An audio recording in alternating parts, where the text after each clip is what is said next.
Misalnya ning desa ono calonan lurah, nah sing dadi zaid iku misale wonge penggaweane dugem maksiat. Nah sing dadi bakar iku saleh. Bakar tuku swara iku halal. Mergo bakar tuku swara jenenge gak nyuwak tapi demi iqamatil haq. Berarti bakar iku mau buat duit demi tegaknya kesalehan. Ora iso bakar mbok arani nyuwak. Mergo dekne kepen dadi lurah, nah sing dadi zaid kok desa rusak. Sing dadi kudu aku iku santri. Saiki bakar tuku swara mbok arani nyuwak ku nyuwak apa-apane ora sing dadi dekne luwih maslahat timbang sing dadi cara Fathul Mu'in, nak ono kompetisi soleh bedolim wajib ala soleh tolabu walau dibadrin mah. Nak nganti bakar ratuku suworo, sing zaid tuku suworo, padahal bakar mampu, malah bakar dosa, mergo gara-gara dekne medhit, sing dadi wong fasik. Lah tapi nak zaid tuku suworo jenenge nyuwak. Perkarane dekne wong fasik menang mergo dhuwit. Berarti nyuwak. Mulane dadi wong soleh luwih gampang halal. Tapi lah nak ngene ku haram. Bakar ku ya soleh, zaid soleh.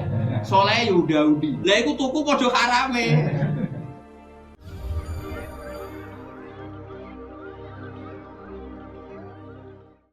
Assalamualaikum warahmatullahi wabarakatuh. Berjumpa lagi dengan saya di channel Risalah Kiai.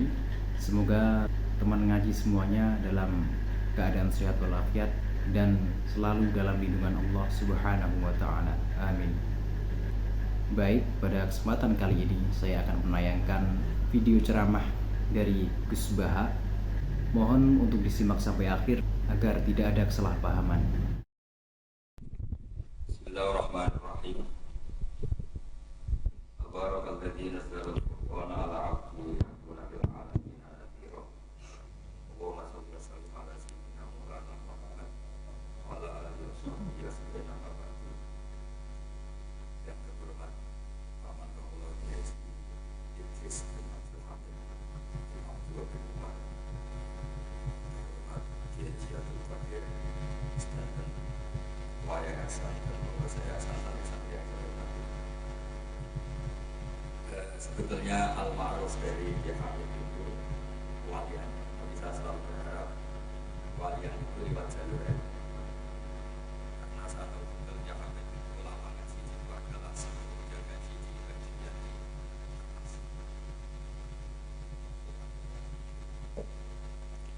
Batinnya itu adik dari Kiai Mahfud. Jadi kira-kira ketemu sanatnya ya misalnya saya, Mbak Maimun, Mbak Karim, Mbak Hashim, Mbak Mahfud. Mbak Mahfud itu juga gurunya Mbah Dimyati. Ini penting saya utarakan sanad karena sebagian kesesatan fatwa itu juga karena nggak punya apa sanad. Soal orderan Mbah Idris, Pak Lek Kaulo untuk melawan fatwa tadi Malakat Eman Hukum, saya kayaknya tidak nuruti itu karena fatwa itu jatuh dengan sendirinya. Karena saya yakin nggak ada yang mendengar ya. Nak dilawan corong Jawa mariku mau luhur gitu. Karena pasti sudah jatuh dengan sendirinya. Karena kata Rasulullah SAW itu al halalu bayyinun wal haramu bayyinun. Jadi semuanya itu sudah jelas. Manusia itu diwatakkan untuk mencintai fitrah salimah. Sehingga dalam tradisi jahiliyah sekalipun ketika Rasulullah mulai dakwah, itu kata orang-orang Quraisy, Muhammad, kalau kamu ingin aneh-aneh itu karena ingin kaya, jama'na laka malan, kita kumpulkan harta, kemudian Anda jadi orang paling kaya. Kalau kemudian Anda ingin dari aneh-aneh itu mendapat perempuan, kata orang Arab jahiliyah sebelum ada Islam, kata mereka juga, zawwasnakaha, maka perempuan itu yang kamu cintai kita akan mengkawinkan, menikahkan kau dengan dia. Artinya adatun nikah itu adat yang dahulu, dan mulai dulu yang namanya nikah itu melibatkan wali, melibatkan keluarga. Makanya diantara pujian tiba berjanji terhadap keluarga Rasulullah SAW adalah tarakus sifaha falam yusibbu ma'aruhu min adami wa ila abihi wa ummi. Sehingga sifah ini yang definisinya ya jelas, nikah definisinya juga apa? Jelas. Kalau ada orang tertentu yang belum jelas definisi itu sudah di bawah awam lagi. Sudah tidak awam tok, tapi sudah di bawahnya, di bawah nol. Sehingga nggak usah dilawan orang-orang yang punya nilai kayak kita ini. Karena tadi zaman jahiliyah saja, jika Muhammad kamu ingin aneh-aneh itu, ingin nikah, zawasnaka, kita akan nikahkan kamu dengan perempuan yang kamu inginkan. Nggak ada dalam satu riwayat pun yang dikatakan maka saya sewakan atau saya bookingkan, nggak ada. Semua redaksi zawasnaka. Itu artinya ada seremonial akad yang bernama apa? Nikah. Makanya dipuji tarokus sifaha falam yusibhum aruhu min adamiu wa ila abiyo. Kemudian dalam fikih juga dikatakan nikahul jahiliyah adalah sah, tidak perlu ditajdid. Saya ulang lagi ya, nikah fil jahiliyah itu tidak perlu ditajdid fil Islam asal tidak ada mufsid yang dzati. Misalnya begini ya, kita tidak pernah dengar sahabat-sahabat yang masuk Islam kemudian nikahnya ditajdid oleh Rasulullah SAW. Itu menunjukkan peradaban nikah ini ma'ruf. Kecuali nikah ada mufsid yang permanen, misalnya menikahi saudara kandung atau nikahi buliknya atau nikahi mbahnya, dan itu hebatnya nggak terjadi dalam kafir jahili. Semua nikahnya normal dan dengan wali, sehingga Anda tidak perlu menyangsikan aturan-aturan fikih yang sudah dibakukan oleh ulama. Jadi nggak usah risau sama. Pokoknya sampean yakin saja ja'al haqqu wa zahaqal batil innal batila kana zahuqa. Nah kemudian ini yang makalah yang saya siapkan begini. Sekarang Indonesia itu dikepung oleh paham-paham keras. Sebetulnya untuk menghadapi paham-paham keras itu yang paling hebat tentu ilmu. Dalam banyak cerita, banyak saksinya juga. Pernah, ini masyhur sekali cerita ini. Saya Sya'rawi itu ketemu orang ekstrim yang mau mengebom orang-orang Islam yang sedang main di bar. Dugem lah kira-kira gitu. Karena di dunia Allah kok maksiat tok, ini baiknya mati aja daripada hidup, daripada ngeleng-ngeleng bumi gitu. Terus ditanya sama Syekh Sya'rawi, kalau betul mereka jadi mati, aina masiruhum, lalu mereka mati terus kemana? Dijawab oleh ekstremis tadi, ya ilanar, karena mereka matu fi finil maksiyah, mati ketika maksiat. Terus jawabnya si Syekh Sya'rawi, lalu kalau mereka ke neraka itu keinginan Rasulullah apa keinginan kamu? Apakah pernah Rasulullah itu berkeinginan umatnya mati masuk neraka? Ya enggak. Ya sudah, kalau itu tidak keinginan Rasulullah jangan lakukan. Itu kan satu ilmiah yang luar biasa. Rasulullah tidak pernah ingin umatnya mati dalam keadaan siap masuk neraka. Makanya tidak usah mati pas itu ya.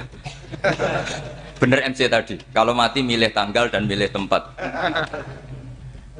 Ya itu diantara pujian-pujian yang masyhur tuh, yang dulu sahabat ada yang muji Rasulullah itu, khuliqta mubarra'un min kulli aibin faka'an nama khuliqta kama tasya. Jadi itu sebenarnya makalahnya sahabat, tapi yang untung Mustafa Atif karena dapat uang banyak dari nyanyi. Jadi itu sebenarnya makalah normal dari pujian seorang sahabat, tapi yang untung Mustafa Atif. Mungkin yang untung juga pengundangnya karena ternyata abadi ya. Tapi itu makalah itu. Nah cerita Imam Sya'rawi tadi, Sya'rawi Sya'rawi Mutawali Sya'rawi ya, mufassir itu. Saya punya kitabnya itu 27 jilid. Saya sebagai peneliti itu ya ndak tasdek amat, karena saya butuh adit ya, butuh penguat itu. Dan penguat itu pula yang saya bawa ke sini. Ya ini saya baca terjemahnya dulu, nanti saya baca Arabnya supaya dapat barokahnya Rasulullah SAW sebagai Jami'ul Kalim. Nabi pernah didatangi seorang bedui. Bedui itu Arabi, orang kampung. Minta sama Nabi, karena Nabi itu udah orang kaya, tentu kira-kira saya bayangkan ya dikasih 50.000 atau 10.000. Si Arabi ini tidak terima, dan tidak terima ngomong di depan umum. Ketika Rasulullah tanya, apa saya sudah baik sama kamu? Kata si Arabi tadi, tidak. Karena kamu kikir hanya ngasih saya segini. Sahabat hampir marah saja karena Nabi tersinggung gitu. Tapi Nabi lalu mengajak orang itu ke dalam rumah. Kira-kira kalau Indonesia mungkin ditambah 200.000 atau 300.000. Kemudian, apa ini cukup? Ya cukup. Kamu sudah puas? Ya puas. Fajazakallahu min ahlin wa asyiratin. Dipuji-puji Nabi. Kemudian kata Rasulullah, ayo kita keluar. Keluar nemuin khalayak begini. Khalayak rame. Kamu tadi mengkritik saya, menghujat saya di depan umum. Maka kamu sekarang harus memuji saya di depan umum. Supaya clear. Akhirnya mau dia, oke kita mau. Akhirnya muji-muji bahwa Muhammad itu orang baik, Muhammad itu orang baik, dermawan gini. Setelah itu dia pulang. Hebatnya Rasulullah ketika pulang kata Nabi begini, sabda Nabi begini. Kalau saja dia pas benci saya itu kok mati. Saya ulang lagi. Kalau saja dia pas komentari saya buruk tadi kok mati, maka dia mati sebagai min ahlin nar karena berstatus pencaci maki Nabi. Akhirnya dia muji Nabi itu lewat disuap, lewat dikasih uang lagi, dikasih uang lagi. Loh itu sudah sah. Jadi saking baiknya Allah, Islam suapan itu juga sah. Itu kan muji Nabi itu karena di suap. Makanya ini penting.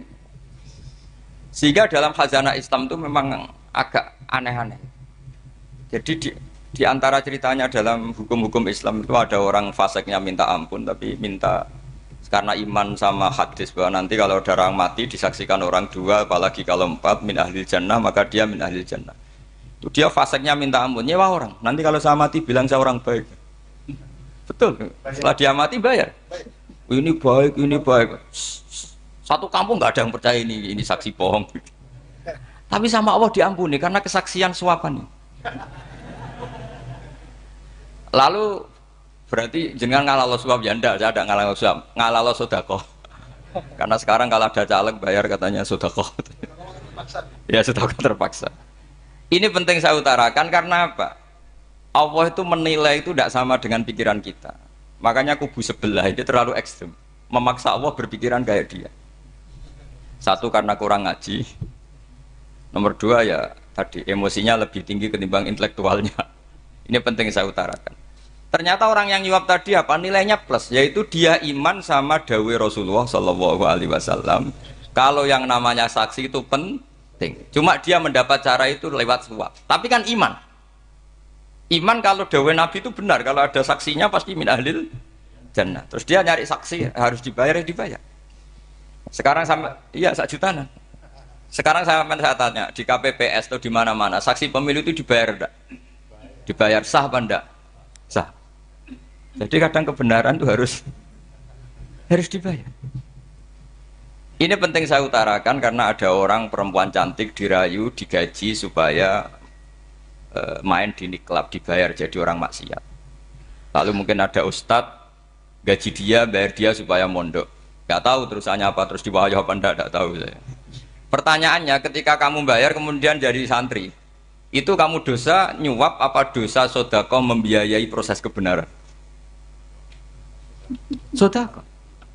Tapi kalau yang bayar untuk jadi pegawai niklab maka membiayai kemaksiatan. Maka pembiayaan ini penting secara fikih. Arahnya kemana? Ke hak apa ke batil? Sehingga di Fathul Mu'in diterangkan misalnya ada orang layak jadi pemimpin dan kemudian rivalnya itu orang yang menyesatkan atau calon perusak bangsa.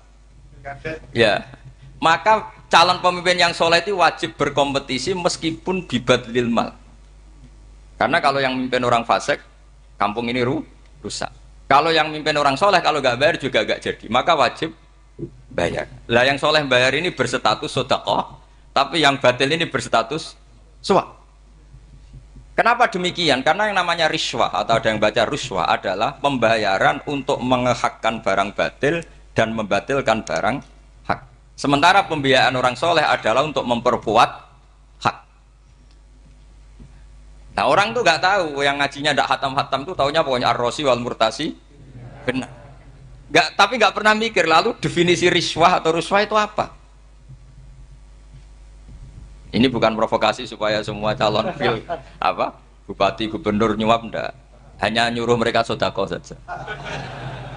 Jadi kalau nggak jadi, tapi sodako betul ya, kalau nggak jadi ya tetap ikhlas, dari awal memang sodako. Lah soal gremeng ya bawaan manusia gitu ya.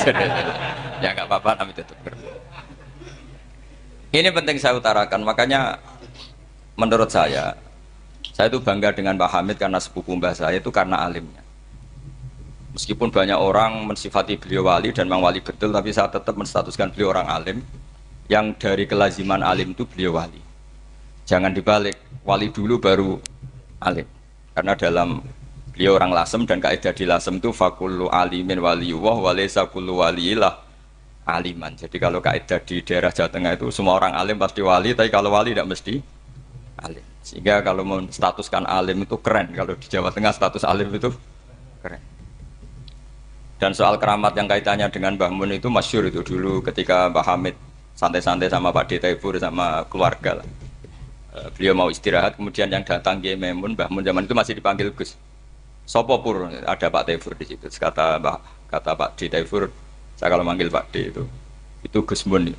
Dan itu Mbah Hamid ngendikan rojulun alimun waliyullah. Itu orang lelaki yang alim yang waliyullah. Jadi beliau muji Mbah Mun juga alimun dulu, rojulun alimun wali. Ini penting saya utarakan karena kesanatan keilmuan beliau jelas dari beberapa keluarga di Lasem.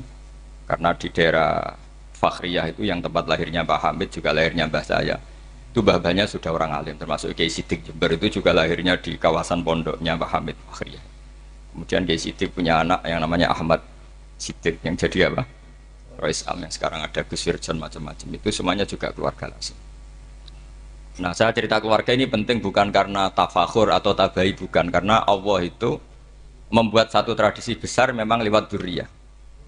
Sehingga Allah ngendikan misalnya ulaikal ladzina an'ama Allahu 'alaihim minan nabiyyin min dzurriyyati Adam wa mimman hamalna ma'anu wa min dzurriyyati Ibrahim wa Israila wa mimman hadaina wastabaina. Karena tanpa dzurriyyah itu enggak ada tradisi, enggak ada kultur. Misalnya saya menjadi hafal Quran dulu, bapak saya itu tiap zaman Pak Hamid masih sugeng, yang semaan di sini itu pasti bapak saya, namanya Kiai Haji Nur Salim.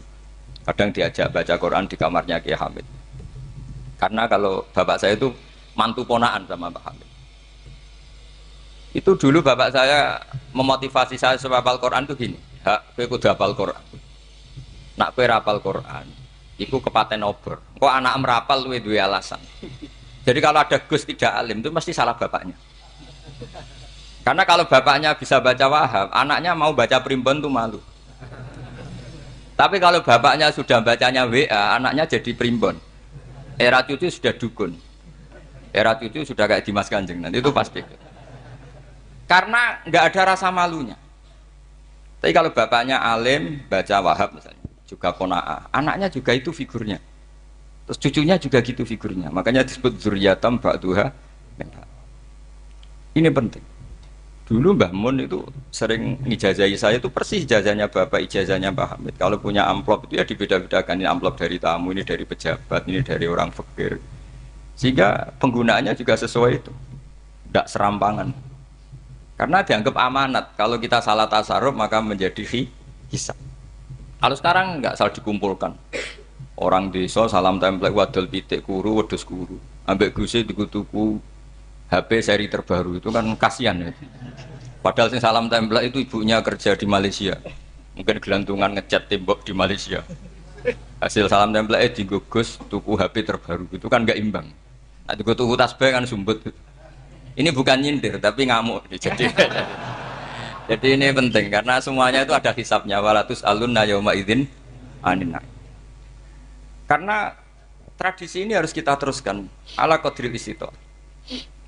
Karena itu nanti yang mengawal ilmu. Kemudian termasuk tradisi mengakui santri goblok, ini penting. Itu enggak ada santri sebarokah santri goblok.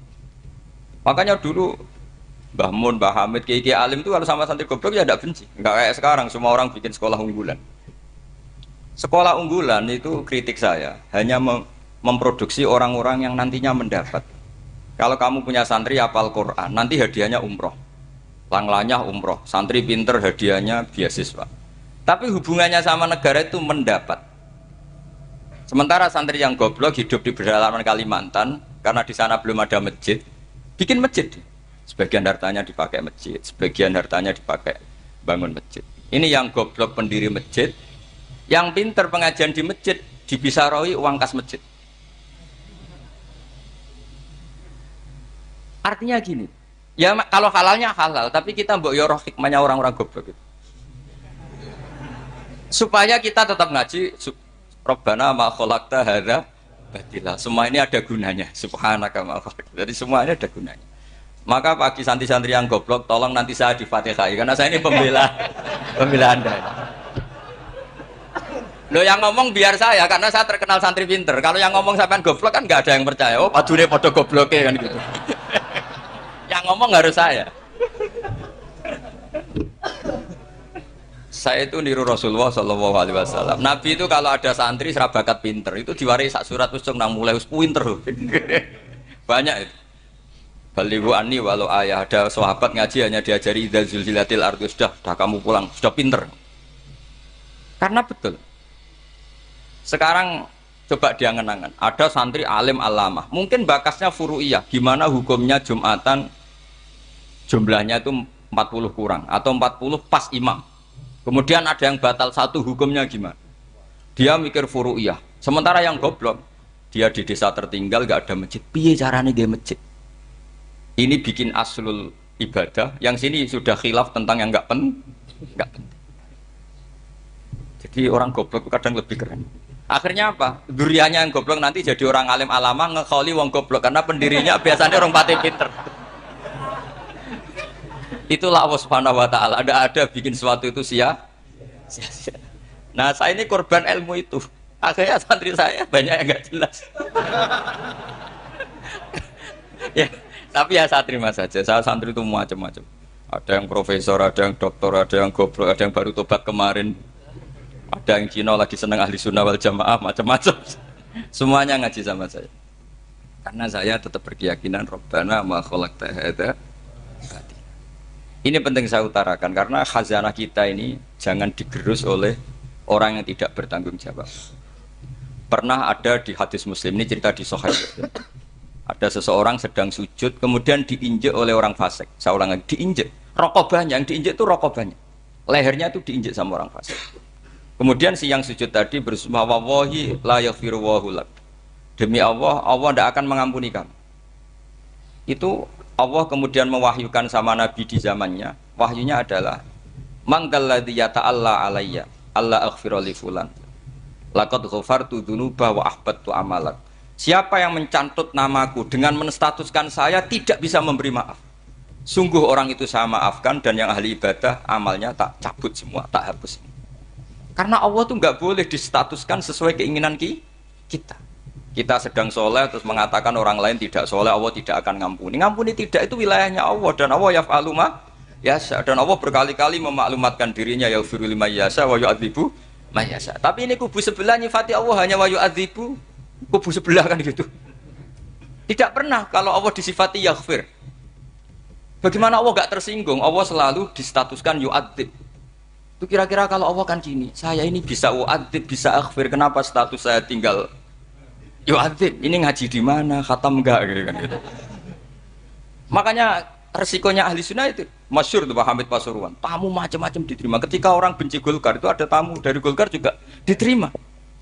Ketika orang nggak mau diberi hadiah oleh orang Golkar, Pak Hamid ya diterima. Bilang ke bapak, mengaku lomo wae nur, duit enggak ana gunane dhewe. Sing marai rawan hisab itu kan kamu dapat uang nggak jelas kemudian kamu pakai pribadi. Kalau orang-orang soleh kan nggak pernah dipakai, kan aman saja. Loh, dihisap apanya? Wong hanya peralon. Kalau istilahnya Mbah Hamid itu peralon. Datang diberikan orang lagi, datang diberikan. Kalau kena kamu kan hisap. Terus kamu nyate makan wareg glegeken. Wah itu uangnya nggak jelas dipakai nyate glegeken, ya mesti hisap. Kalau nggak jelas ya disedekahkan. Kalau ingin bebas apa? Bisa. Tapi kalau sering sedekah biasanya nggak bebas dari miskin. Tapi kalau kamu wali kan tetap kayak Pak Hamid itu masyhur bisa kok. Tapi kan nggak jadi miskin. Kamu nggak terkenal sakok tapi miskin. Ini nggak wali. Ini penting. Jadi kebanyakan orang ekstrim karena mensifati Allah Ta'ala itu hanya dengan status yu'adzib, tidak dengan status yaghfir. Dan itu mereka harus ngaji lagi. Kurang apanya Rasulullah SAW? Nabi sebagai manusia benci sekali sama pembunuh Hamzah karena qatilu ahabbin nasi ila Rasulillah. Yaitu sama Wahsy. Siapa yang enggak tahu Wahsy? Qatala ahabban nasi ila Rasulillah, itu qatala Hamzah. Dan ketika Nabi nyuwun sewu maksud no Wahsy, Allah malah nurunkan ayat laisa laka minal amri syai'un aw yatuba alaihi. Ada pilihannya aw yatuba alaihi. Apa yang terjadi? Justru Allah mentobati Wahsy. Memaafkan Wahsy, mentobati Wahsy. Ada sahabat yang dipuji Nabi Hamamatul Masjid, akhirnya su'ul khotimah. Kita tahu ceritanya siapa? Sa'labah. Makanya kata Mbah Mun sering cerita ke saya. Banyak orang darani saya itu tidak jelas, kata Mbah Mun, karena saya sama siapa saja baik, sehingga banyak yang nuduh saya itu tidak jelas.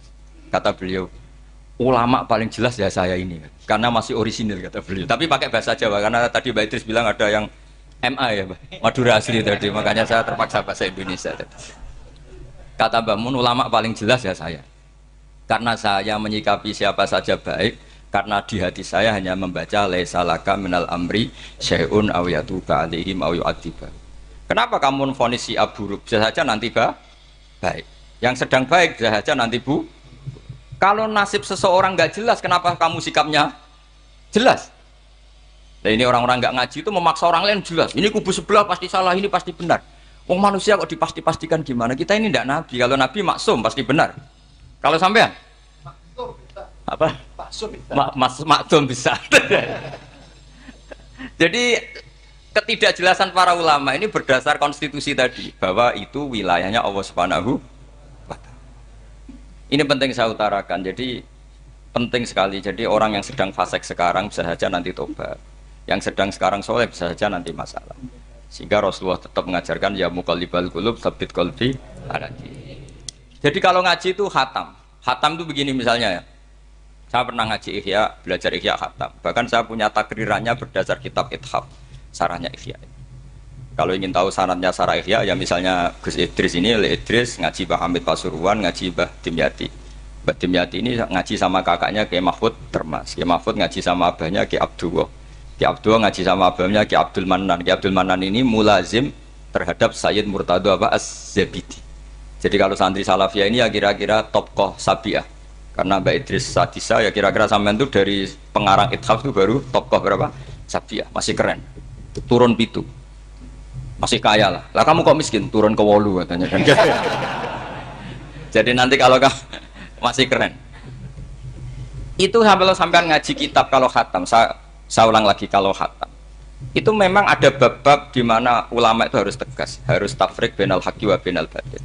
Oke, itu bagus. Mana yang hak, mana yang batil kita bedakan. Di bab itu bagus. Tapi kalau nanti kamu ngaji bab tawadhu, lihat di Bidayatul Hidayah atau di semua kitab tasawuf, bab tawadhu itu, kalau melihat kamu orang kafir, kamu melihat orang apa? Kafir. Ini aso ma'akufri, ini maksiat wajar dia kafir. Saya ini muslim kok maksiat. Fadam bi akbah, maka dosa saya lebih buruk. Melihat orang tua, mesti hada aksaru ibadatan. Ini lebih tua, pasti ibadahnya lebih banyak. Nanti kalau melihat anak kecil, hada asgharu minni sinnan, pasti maksiatnya banyak saya. Jika terus evaluasi gitu sehingga nggak pernah takabur.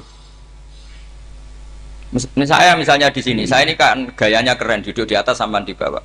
Gayanya tok, hakikatnya sampean lebih sombong karena memerintahkan saya. Jadi panitianya itu, makanya saya merasa tawadhu saja meskipun berdiri. Karena hakikat saya ini makmur, diperintah. Panitia ini, penyelenggara ini amir, pemerintah. Kira-kira sombong mana? Itu sekali saya tidak memaafkan, finnar itu.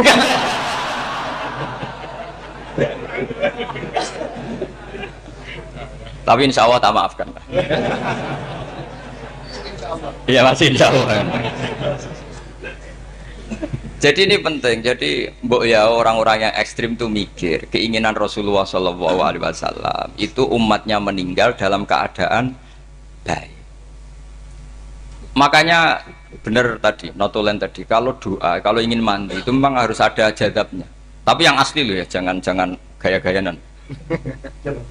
Ya asli betul loh, yang nggak khilaf memang asli. Itu ada seorang wali doa di depan Nabi itu begini, ya Allah, saya harus jadi orang soleh. Allah diharuskan, itu kan nggak sopan ya. Ya Allah, saya ini harus jadi orang soleh. Kenapa? Sekali saya soleh, maka surroh habibu, yang senang kekasihmu.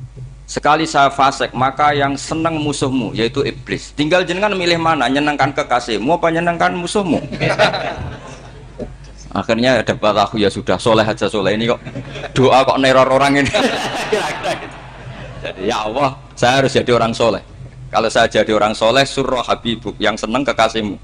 Kalau saya jadi orang fasik, yang senang musuhmu. Sedangkan tinggal milih saja, menyenangkan kekasihmu apa menyenangkan musuhmu. Kira-kira Allah senang mana?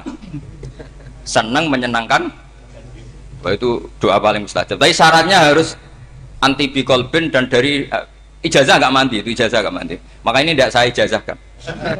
Nanti kalau kamu ngalami isak sendiri, ngalami wujdi sendiri, terus ngalami itu insya Allah makbul. Tidak mau gaya-gaya nan copy paste, nggak diterima itu. Jadi wali-wali dulu itu kalau berdoa itu sederhana, tapi dari hati yang paling dalam. Makanya Nabi Musa itu terkenal, orang paling seenaknya sendiri dan Nabi Musa hubungannya dengan Allah. Tapi sama Allah dimaafkan karena orisinil, tidak bikin-bikin. Rasulullah juga itu, kalau sudah marah itu doanya gitu. Cuma celakanya ditiru Nira Warisman dulu. Nabi itu ketika perang Badar itu jelas kalah, nggak mungkin menang, sudah jelas kalah. Nabi hanya 313, orang kafir 1000 dengan perlengkapan apa? Sudah lengkap semua. Setelah perang dilihat itu jelas kalah. Seri awal yang memang kalah betul. Doanya Nabi apa? Allahumma intuhlik hadil isobah lam tu'bad badal ya. Ampun Gusti, silahkan bikin kalah, tapi ra ono sing roh nak jenengan pangeran. Pun lairan jenengan dadi pangeran, ora ono sing roh. Enggak ada ibadah. Intuhlik hadil isobah lam tu'bad badal ya. Kalau engkau menghancurkan kelompok saya ini, jenengan sebagai Tuhan tidak ada yang nyembah lagi. Karena yang nyembah tinggal kelompok kita. Tapi yang ngendikan Nabi, kalau kamu niru tidak bisa. Gak bisa kamu doa, ya Allah saya ini santri salafiyah, kalau saya bodoh menjadi presiden buruk terhadap alumni salafiyah. Gak apa-apa sekali-kali doa gitu. Tapi kata Allah lainnya masih banyak.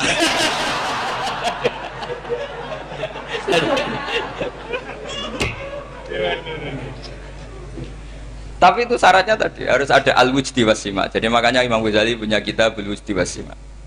Karena ada masrob, ada syarab. Jadi wali ngikuti para nabi itu ada masrob, ada syarab. Sehingga perasaannya itu beda. Saya punya sekian contoh. Makanya tadi saya bilang di sini yang cerita nanti tak baca Arabnya ya tabarruk dengan jamil apa kalim. Jadi Nabi menyontohkan gini ya. Hubungannya Nabi dengan umatnya itu kata Rasulullah ibarat orang punya unta atau sapi yang susah, yang sarodat itu berat. Kalau bahasa sini apa beda? Yang larat ya Pak? Melayu. Terus orang-orang lain ingin membantu, kubu sebelah ingin bantu, tapi ketika mereka ingin bantu malah unta ini tambah lari karena asing. Semua selain pemiliknya ini kan bagi unta itu asing. Jadi mau dibantu ditangkap tambah lari karena ini orang asing semua. Ngajinya agak jelas, asalnya agak jelas, tapi mau ikut umat Islam ini asing semua. Akhirnya kata Nabi yang punya unta itu tadi datang, kemudian ngambil rumput, terus unta itu dipanggil, kemudian unta itu mengikuti. Kata Nabi, ibarat saya seperti itu. Kalau saya yang memimpin Islam, saya yang merawat umat saya, maka umat akan mudallalah, akan nurut. Tapi kalau yang rumat kalian, malah Islam menjadi kacau. Kenapa menjadi kacau? Karena tadi nyifati Allah saja salah. Orang Islam baik dihukumi kafir hanya karena tahlilan, hanya karena manakiban dihukumi kafir. Sekarang inginnya Nabi orang menjadi muslim apa kafir? Inginnya Nabi orang menjadi muslim apa kafir? Muslim. Lalu gara-gara melakukan perilaku tertentu dihukumi kafir. Iya, Jara Wali Songo musyrik, nyekel patok musyrik. Katanya minta sama mayit. Padahal saya andekan jadi mayit itu dijaroi sampean enggak seneng. Enggak senengnya karena ya kadang murid itu jari gurunya ya kurang ajar. Masa gurunya dibilang gini, ya Allah, ingkana musinan fazid fi ihsani, wa ingkana musian fatajawas andu. Kata gurunya, soleh tenan darani ingkana. Makanya saya tidak suka zaman ziarah ke saya. Kecuali doanya ditasihkan dulu ke saya. Makanya nggak boleh ziarah itu pada Nabi, bisa murtad kan? Coba itu baca di depan Nabi, murtad gak? Ya Allah kali ini baik maka gini, kalau buruk. Masa Nabi baiknya ingkana? Lah orang-orang yang menyerang kita kan itu nggak ada zaman sahabat doa seperti itu. Ya mesti nggak ada, mana mungkin sahabat baca itu di depan Nabi. Masa Nabi didoain ya Allah kalau dia baik maka fasid, maka kalau dia buruk ya nggak mungkin. Lah mereka nyerang kita itu nggak ada dalam sejarah sahabat. Ya sahabat kok nahlili Nabi juga nabi mau didoain maghfir lahu. Kan ngenyek kanjeng Nabi jadi ngono maghfir lahu. Ya mesti saja sahabat gak akan tahlilan. Yang kabudut itu Rasulullah, bahkan diistilahkan kabudut saja salah. Intaqala ila rafiqil ala. Nah kalau sampai harus ditahlili, kalau enggak yang rokok betul. Amalnya pas-pasan, dosanya berkelanjutan. Kok enggak gimana? punya tanah warisan yang hasil ngerebut milik orang lain. Kamu sudah mati, dipakai anak cucumu. Ini berkelanjutan nggak dosanya? Berkelanjutan, berseri-seri. Mereka kalau nyerang kita kan sahabat tidak melakukan itu untuk Nabi, ya nggak mungkin lah sahabat mendoakan itu pada Nabi, kan nggak mungkin. Coba kalau kamu jadi mayit, terus kamu gurunya, terus ada murid kamu bilang Allahumma in kana musinat fazid fi isani wa in kana musian fatajawaz anhu. Mesti kalau kamu bisa bangun, bangun. Ya Allah, cong meyakini saya soleh itu masih ingkana. Kalau guru saya soleh, maka kalau guru saya buruk, maka itu kan taklek namanya apa? Itu kan kurang ajar. Loh, saya tidak pernah doa gitu di depan Pak Hamid Pasuruan, tidak pernah. Saya kalau doakan bangun ya tidak pernah gitu. Allahumma ali darajati fil jannah gitu. Saya nggak pernah, ingkana nggak pernah. Karena andekan itu saya juga sama engkau. Cuma kalau ada orang doa di Mbah Mun gitu ya karena orang lain ya tak biarin. Tapi saya ada bilang amin, ya biarin aja sudah. Tapi kalau santri sarang nggak usah lah doa ya apa? Ingkana. Masa meyakini solehnya gurunya kok nunggu apa? Ini bukan ijazah, ini marah. Jadi pelurusan. Saya ulang lagi, ngaji itu harus khatam. Pentingnya khatam tadi, kalau di bab tafriq bainal haqqi wa bainal batin, seakan-akan kubu sebelah ini benar karena tegas. Tapi kitab itu tidak hanya bab itu, juga ada bab tawadhu. Di bab tawadhu itu, misalnya kita melihat orang kafir, ini wajar maksiat kan dia kafir. Masa saya mukmin maksiat? Dan ini kafir bisa saja nanti husnul khotimah. Saya muslim bisa saja su'ul khotimah. Sehingga tetap tawadhu. Melihat yang lebih sepuh ini aksaru ibadatan minni. Melihat yang kecil asghar berarti aqallu maksiatan minni. Sehingga melihatnya itu tawadhu. Jadi kalau di bab tawadhu semuanya orang itu mungkin. Nah di sini Rasulullah SAW mengajarkan, ketika malaikat Jabal bilang, Muhammad orang yang mendustakan kamu, saya tungkepi gunung biar mati semua. Kata Rasulullah, saya berharap keluar dari tubuh mereka min aslabihim, dari keturunan mereka orang-orang sing mukmin. Sudah karuan kafir saja Nabi tidak berhenti berharap. Jangan-jangan nanti keturunannya mukmin, dan itu betul. Kita tahu Abu Lahab punya anak Darrah itu mukminah, Abu Jahal punya anak Ikrimah juga mukmin. Dulu Walid bin Mughirah musuh besarnya Rasulullah punya anak Khalid bin Walid. Sekarang orang-orang yang abangan nggak hafal Quran, kadang anaknya hafal Quran lewat program PTPG, TPA. Kadang yang hafal Quran malah anaknya nggak hafal. Makanya kalau pas wisuda sampai bingung, gurunya tuh sampai nangis. Kenapa nangis? Ini anaknya orang nggak hafal Quran tak wisuda hafal, saya gurunya nggak hafal kata. Lah kenapa bisa jadi hafid? Karena guru sewaan kata. Itu banyak sih. Ini penting saya utarakan supaya ekstremitas itu berkurang. Logika-logika yang dibangun ulama itu ngikuti riwayat. Agama itu ngikuti riwayat, bukan sekedar akal. Saya punya contoh ketika kitab Ihya menutup kitabnya, yaitu Imam Ghazali. Itu ada dua orang. Ini di akhir kitab Rojak dan dipakai nutup kitab Ihya sebagai rojaknya Imam Ghazali. Ada dua orang min ahli nar dipanggil sama Allah. Ini sekaligus ijazah. Kali ini ijazah betul. Yang dipanggil ke surga itu masih muqayyad dan biangkalil jahim, masih muqayyad, masih dibelenggu sama atribut neraka. Terus sama Allah ditanya, piye jong kabarin rokok? Wah syarra makanan Gusti mun rokok jenengan takokno sekarang ra enak jen. Terus kata Allah, ya sudah kamu kembali ke sana karena kamu memang orang fasik. Itu lari, semangat mau ke neraka. Ini ijazah. Semangat disuruh kembali ke neraka itu semangat lari. Allah tanya, "Loh, Jong, kenapa kamu semangat?" Ya Allah, saya ini sudah kapok. Dulu ketika di dunia kamu perintah, engkau perintah, saya tidak semangat. Maka kali ini jenengan perintah, saya semangat. Karena saya sudah kapok. Setiap engkau perintah, saya ada lari semangat ke neraka. Nah barokahnya semangat masuk neraka ini, kata Allah, ya sudah kamu di surga saja. Maka ijazah, nanti kalau ada pengumuman, silahkan masuk neraka. Kamu harus lari sekencang-kencang. Karena itu perintah Allah, apa? Yang ketika kita di dunia kalau diperintah males-malesan. Kalau kamu diperintah sholat subuh jamaah kan males-malesan. Dan itu menjadi kita masuk neraka. Sebagai kafarah itu ya Allah, karena ini perintah engkau, saya tidak males-malesan lagi. Wis ngebalikin rokok, lari semangat. Allah akhirnya haru, dimaafkan. Panggil lagi, sudah di surga saja. Barokahnya semangat masuk neraka. Nah, ini ijazah ini. Ya diterima ya. Kok enggak semangat terima ya. Yang kedua enggak. Sudah kamu kembali ke neraka, pelengahan gitu. Enggak semangat. Allah dilihat terus enggak semangat. Kenapa kamu toleh? Ya Allah, saya tidak pernah ngira ketika engkau manggil saya ke surga, kemudian engkau kembalikan lagi ke neraka. Ya sudah, di surga saja, barokahnya husnudzon. Jadi ini ijazah, kamu milih dua itu, milih yang mana, terserah. Artinya apa?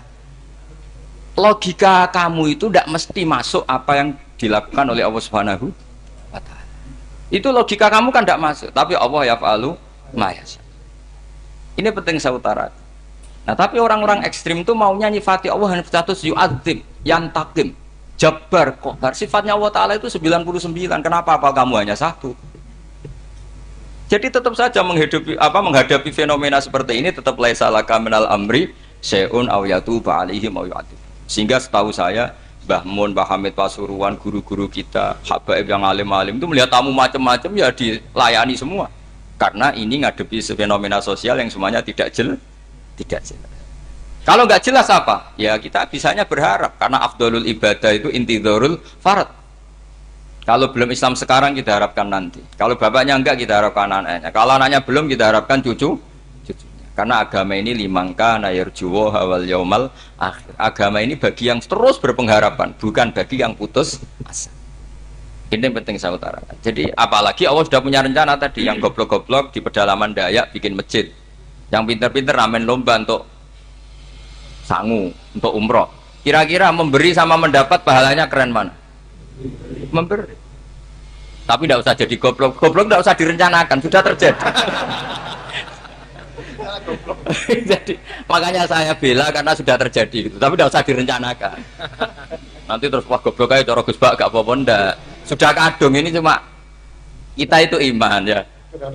Jadi karena yang pinter itu yang jumlahnya tidak banyak. Ini kita bully saja. Karena kamu bully pun tetap mulia kan orang pinter ini. Tapi kalau orang goblok gak dibela habis dia. Yang pinter buat dikritik kayak apa kan tetap mulia kan. Lah yang muji sudah banyak, saya ngeritik saja lah. Ini tidak akan jatuh. Tapi yang goblok ini kan nggak ada yang bela. Saya sebagai umatnya Rasulullah, pecinta umat Rasulullah tak bela, tenang saja. Ada hikmahnya apa? Hikmahnya orang goblok. Betul loh, saya itu sering ketemu dokter, ketemu profesor itu nangis. Tak tanya kenapa nangis. Bapak saya itu petani, saya di Jogja sampai jadi dekan, jadi rektor. Tapi saya sekarang rektor, anak saya sekedar SMP naik itu sudah senang. Nggak dengar kabar ketangkep BNN sudah senang. Padahal saya ini ahli metodologi. Ternyata pinter bapak saya. Karena bapaknya tadi hanya petani bisa menjadikan anaknya profesor. Tapi profesor tidak mesti bisa jadi. Anak saya SMP aja sudah senang. Karena Allah ingin membuktikan pinter kamu itu tidak ada artinya di depan iradatullah. Di depan apa? Iradatullah. Supaya orang tunduk. Lu coba yang jadi ulama tabi'in itu rata-rata abnaul mawali. Anaknya beda yang dimerdekakan. Karena Allah seperti itu. Ada yang tokoh yang tadi dzurriyatam ba'duham empat itu harus kita jaga. Saya termasuk orang yang ditakdir punya mbah-mbah alim, itu juga harus dijaga. Yang enggak alim peluangnya masih banyak. Banyak sebanyak-banyaknya. Asal tadi lewat jalur sregep dan kalau bodoh ngaji saya nanti. Tak ajari robbana ma khalaqta hadza napa? Karena ayatnya gitu, min dzurriyyati Adam wa mimman hamalna ma'anu wa min dzurriyyati Ibrahim wa Israil. Terus terakhir ditutup wa mimman hadaina wajtabaina. Itu umum. Tidak jalur nasab. Siapa saja yang hadaina wajtabaina. Ini penting saya utarakan. Jadi ini sebagai penutup tak baca teks Arabnya supaya kita dapat barokah jami'ul kalim. Karena sebarokah-barokahnya bahasa Jawa atau bahasa Indonesia masih barokah bahasa Arab. Cuma kalau tidak saya terjemah dulu, nanti saya baca ini kamu amin, amin dikira doa aja sih. Makanya ini diterangkan dulu, biar gak korban apa? Diamini. Karena saya ini pernah Jumatan di satu kampung, imamnya itu sepuh. Imamnya sepuh, khutbah itu gak selesai-selesai, karena dia gak bisa menyelesaikan sesuai teks di bukunya itu. Yang belakang mantul terus amin, amin. Akhirnya Pak Khotib ngadeg lagi, cungkur doa, cungkur.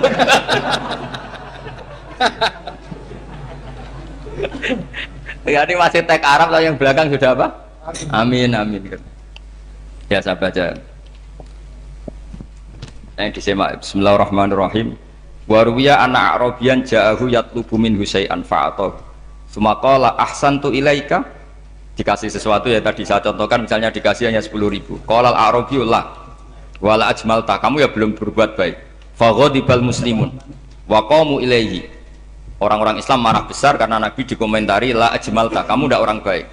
Fa asyara ilaihim an kuffu. Kata Nabi, jangan kamu pukulin. Kalau di Madura sudah tuntas tuh kena celurit itu kalau. Sumakoma kalau di MA tadi ya, di Madura asli tadi ya. Sudah tuntas. Sumakoma wa dakhala manzilahu. Setelah itu terus arsala ilahi sallallahu alaihi wasallam wa zadahu syai'an. Kemudian Nabi menyuruh dia, ayo masuk rumah terus ditambahi. Faqala ahsantu ilaika qala na'am fajazakallahu min ahlin wa asyiratin khairan. Setelah ditambah banyak sama Nabi, saya sudah baik sama kamu. Wah, baik kalau sekarang baik. Itu mengatakan baik karena ditambah uang loh. Bukan karena dari nuraninya, karena ditambah uang, ditambah duit. Amplopannya ditambah. Faqala lahu Nabiyyu sallallahu alaihi wasallam, innaka qulta ma qulta wa fi nafsi ashabi min dzalika syai'un. Fa in ahbabta faqul baina aydihim ma qultu baik. Ma qulta baina yadayya hatta yadhaba ma fi sadrihim alaika. Kamu tadi ngomong dan menjadikan sahabat saya tersinggung. Coba sekarang klarifikasi supaya mereka clear apa? Itu menunjukkan klarifikasi itu termasuk wataknya Rasulullah sallallahu alaihi wasallam. Tadi kamu menyinggung saya di depan umum, maka sekarang kamu muji saya juga harus di depan umum supaya clear, supaya mereka tidak punya perasaan macam-macam. Sudah akhirnya qala na'am falamma kana al-ghadu awil asyu ja'a faqala sallallahu alaihi wasallam inna hadzal arabiyya qala ma qala fazidnahu fazama'nahu radiya kadzalik. Qala na'am fajazakallahu min ahlin wa asyiratin khairan.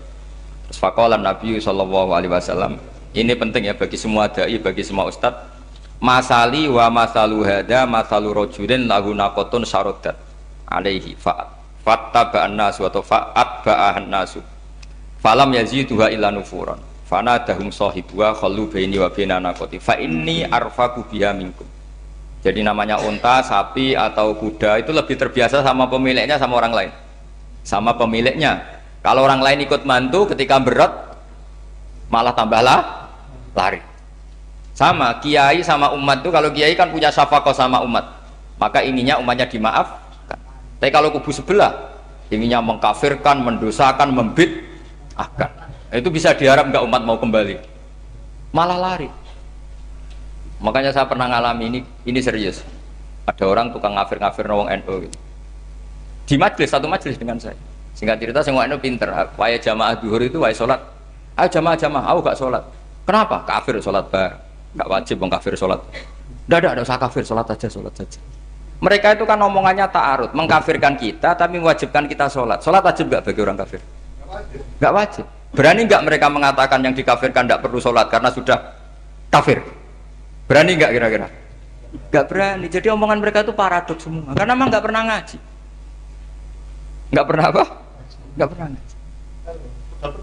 Ngajinya betul-betul. Nggak pernah khatam tadi. Ya, jadi kata Rasulullah, fa inni arfaqu biha minkum wa a'lam fatawajjaha baina yadayha fa akhudalaha minkum mil ardi faradda hatta ja'at wastanaqat wa shadda 'alaiha rahlaha wastawa 'alaiha wa inni law taraktukum kaqaulihi. Terus ya sudah seperti itu. Faradda hatta ja'at wa shadda 'alaiha rahlaha wastawa 'alaiha wa inni law taraktukum terus itu walhasil itu terusannya hadis itu, kalau saya membiarkan dia dengan keyakinannya tadi mengkritik saya dan dia mati maka dakhalan. Jadi intinya gini, senang Nabi dibayar itu sah. Senang Nabi dibayar itu sah. Senang Nabi dibayar itu sah. Jadi ya kalau ada maulid terus kiainya ngasih makan-makan terus menjadi senang Nabi karena ada Bukharinya, itu juga sah. Ono zaitun sah. Terus kiainya senang karena untuk amplop juga sah. Jadi ini sudah ini sama-sama sah. Karena untuk kebaikan selalu sah. Makanya mungkin di sini ya habis kalau ada kajian di sini mesti ada sarapannya pertama. Iya. Kopi dan sarapan ngaji pagi. Jadi orang datang ingin sarapan tidak apa-apa. Tidak apa-apa, sah itu. Sah. Sayyid Muhammad juga gitu, kalau ada orang ngaji dikasih uang juga sah.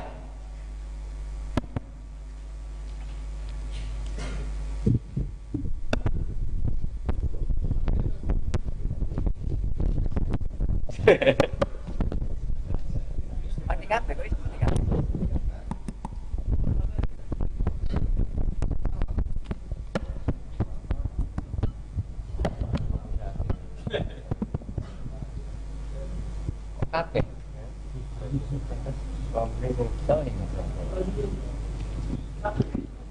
Subhanallah, khalaqta hadza.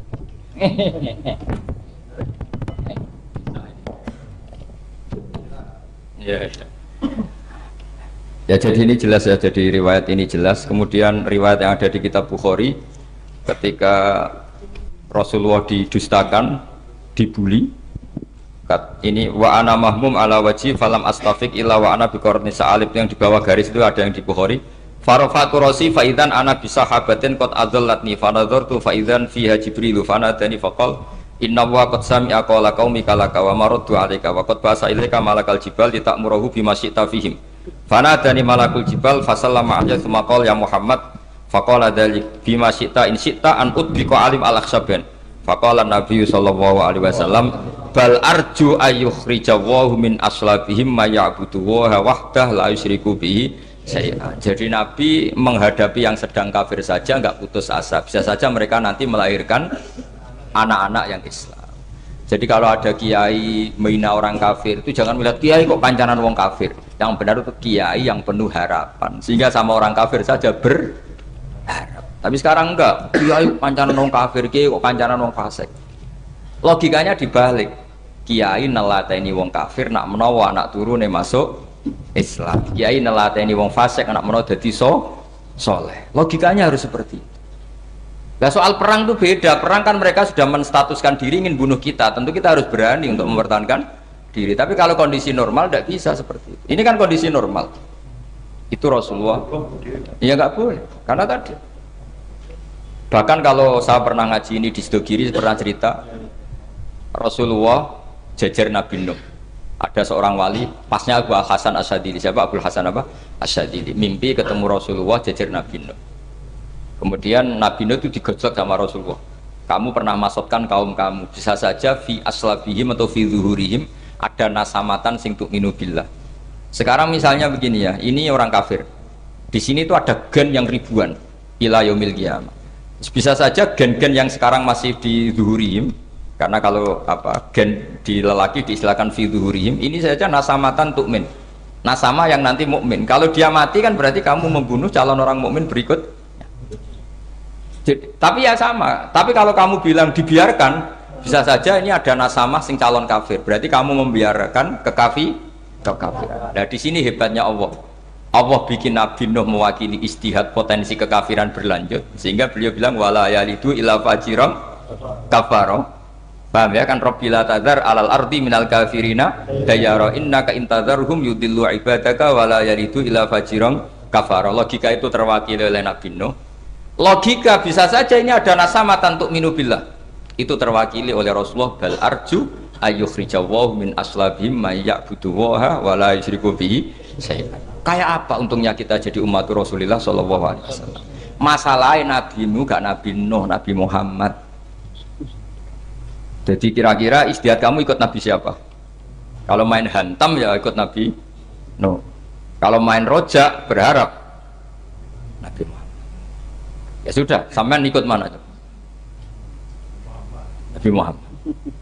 Ini penting saya utarakan supaya apa-apa itu terukur lewatnya.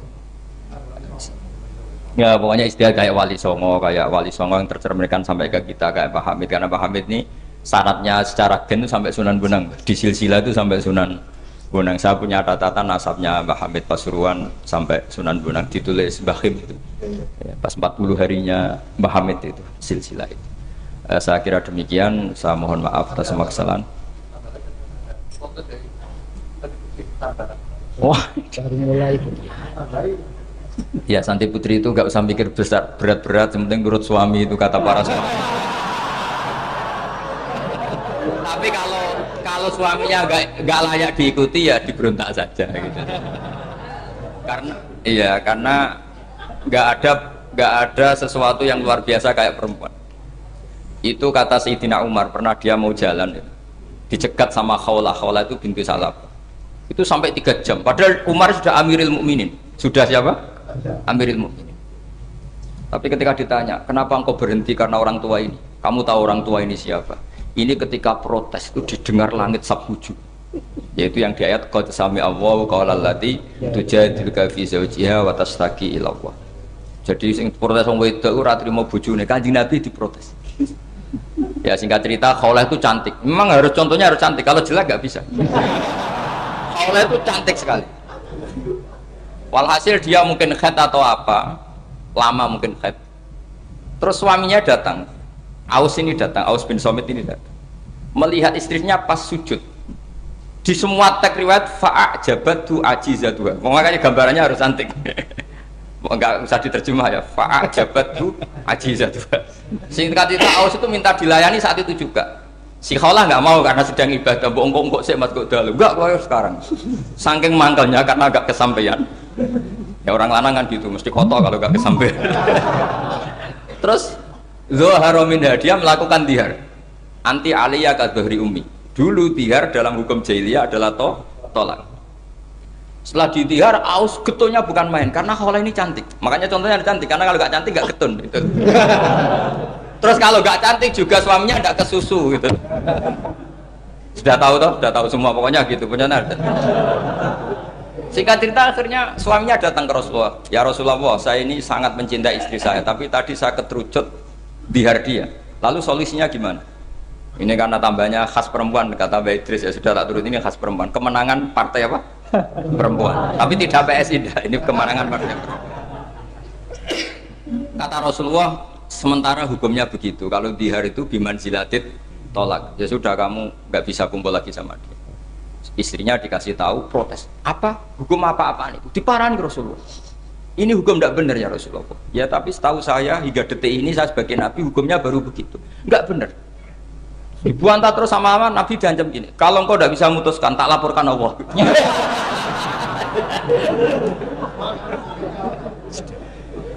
Akhirnya ini pulang betul. Pulang sujud, sholat, lapor sama Allah. Dan ketika lapor sama Allah, ya Allah ini tidak fair. Lapornya tuh jorok sekali. Qad nasartu lahu batni akala syababi wa nasartu lahu batni akala syababi.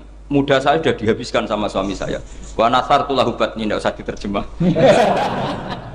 Tapi ketika saya sudah tidak muda, sekarang saya mau diceraikan lewat apa? Dia. Terus wa innali auladan, saya ini punya anak banyak. Indomam tuhum ilayya jauh. Kalau saya rawat pasti mereka kelaparan. Karena saya miskin, saya seorang perempuan. Tapi wa indomam tuhum ilaihi do. Nak tak elokno buah apa mesti ditinggal wayang. Wah kira-kira gitu. Wayang gerutu sendiri. Akhirnya Allah jawab bahwa dihar itu tidak tolak. Lah akhirnya Nabi manggil dia, panggil perempuan tadi. Padahal Nabi gak dengar, itu di kamarnya sendiri perempuan tadi. Terus qad sami Allahu qala allati tujadiluka fi zawjiha wa tashtaki. Itu semua teks ya tujadilu. Allah mendengar perempuan, lati itu perempuan tujadiluka sing madoni kowe Muhammad. Nek dadi kiai dipadoni wedok enteng, Nabi saja dilabrak. Wes musuh perempuan tuh repot. Nabi dilabrak. Sampai jadi surat Mujadilah. Makanya saya kalau baca Mujadilah dan baca Mujadalah, ini kaitannya dengan tasrif. Jadalah yujadilu mujadalatan. Karena sekali nggak bisa tasrif nggak sah jadi mufassir. Ya jadi kalau kafaro ya kafiru ya takfiron. Iya. Kira-kira kan gitu. Fa'ala yufa'ilu ya tafilan. Jadalah yujadilu mujadalatan. Jadi kalau mujadalatan itu masdar. Karena ini subjek pelaku mujadilah, jadi boleh mujadalah bisigotil masdar, boleh mujadilah dengan sigot isim fa'il. Karena wanita pembantah Nabi itu didengar oleh Allah. Makanya ayasma'uha rabbul izzah min fawqi sab'i samawat wa lam yasma'ha Umar. Allah saja mendengar dari langit 7, masa Umar gak mau mendengar? Jadi makanya kalau Umar macam-macam, orang nyewa Khawlah, kamu yang ngomong. Kira-kira Assalamualaikum warahmatullahi wabarakatuh. Semoga kita semua dapat mengambil hikmah dari apa yang telah disampaikan tadi. Jangan lupa subscribe, like, dan share video ini. Terima kasih. Wassalamualaikum warahmatullahi wabarakatuh.